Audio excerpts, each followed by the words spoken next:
Olá a todos, continuando então o nosso curso, nós vamos falar hoje sobre a hierarquia dos elementos dentro do Revit e como isso pode nos ajudar a entender o funcionamento do Revit como um todo. O primeiro nível da hierarquia dos elementos dentro do Revit são as categorias. Eu consigo encontrar essas categorias em vários locais. Por exemplo, quando eu entro no visibilidade e sobreposição de gráficos, cujo atalho é VG, eu tenho aqui uma série de categorias, tá? E essas categorias elas são fixas. Independente do idioma, eu tenho essas mesmas categorias. Elas são classificadas e divididas entre categorias de modelo, categorias de anotação, modelo analítico e importadas. Então aqui eu consigo encontrar, ó, por exemplo, as categorias de modelo. São tudo aquilo que refere-se à modelagem, a elementos em 3D, escada, piso, telhado, paredes, portas. Tudo isso estão aqui, tá? Nessas categorias de modelo. Depois nós temos as categorias de anotação, que refere-se a tudo aquilo, todos os elementos que são de detalhamento, que são elementos em 2D, cotas, cortes, eixos. Tudo isso está dentro dessas categorias de anotação. Depois nós temos as categorias de modelo analítico, que refere-se mais à parte de análise estrutural, e as categorias importadas, que são elementos que são incluídos no projeto através daquilo que for importado. Por exemplo, aqui nós temos a nossa planta baixa e todas as camadas acabam se tornando como se fossem categorias aqui dentro. O que importa mais para a gente no nosso curso são as categorias de modelo e as categorias de anotação. Um outro detalhe que eu tenho que observar é que essas categorias elas podem ser filtradas. Então, eu não tenho como excluir uma categoria, por exemplo, de piso, tá? Se um dia você entrar numa tela dessa e você não vê a categoria de piso, não significa que ela foi excluída. O que pode ter acontecido é que pode ter sido usado um filtro, ó, e as disciplinas que usam essa categoria, que são, por exemplo, arquitetura e estrutura, podem estar desmarcadas. E aí você não vai conseguir encontrar o piso aqui, tá? Mas não significa que isso foi excluído. Esses filtros aqui servem somente para deixar essa parte aqui, essa tela um pouco mais limpa, se eu estou trabalhando só com elétrica, eu desmarco tudo e deixo só elétrica aqui. Então, sempre que você entrar numa tela que tenha categorias, vai ter uma possibilidade de fazer esse filtro. Então, tem sempre que dar uma olhadinha se o filtro não está acionado e desativando uma categoria que você queira trabalhar.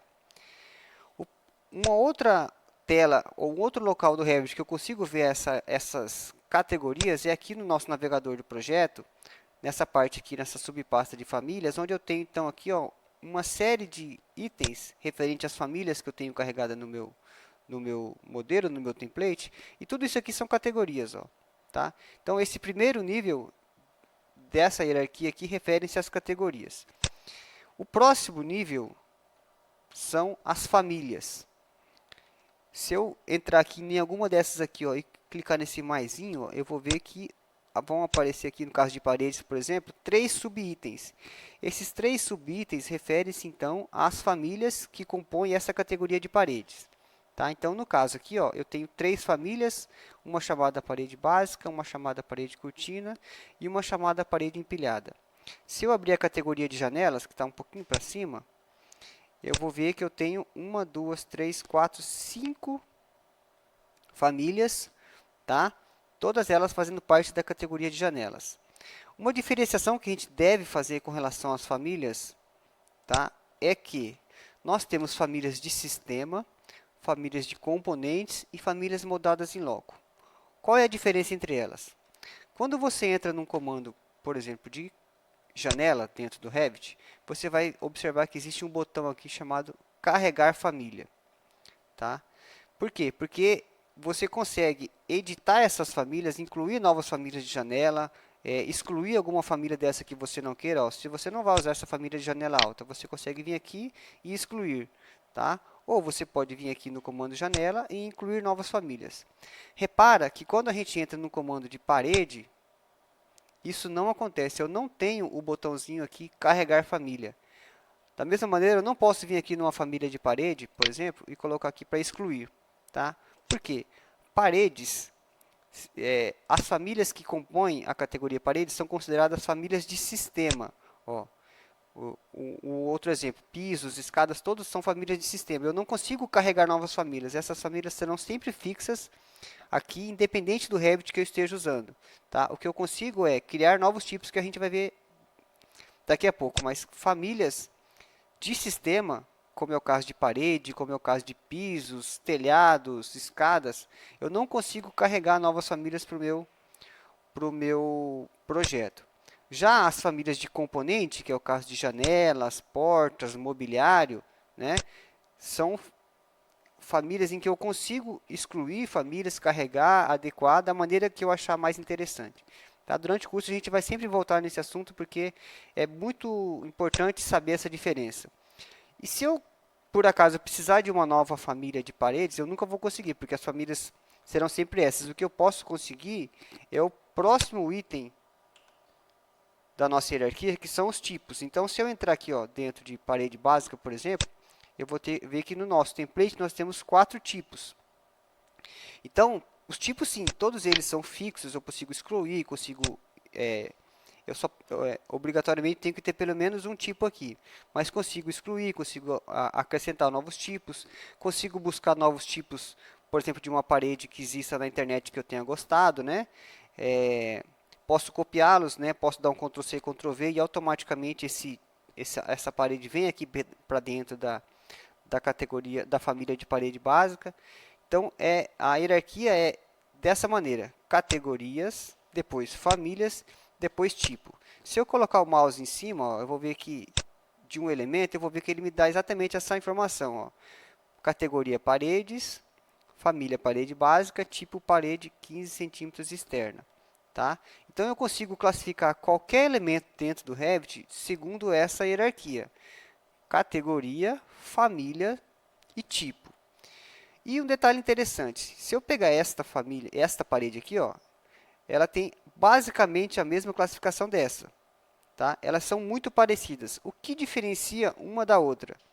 O que diferencia uma da outra é o próximo nível da hierarquia, que são as instâncias.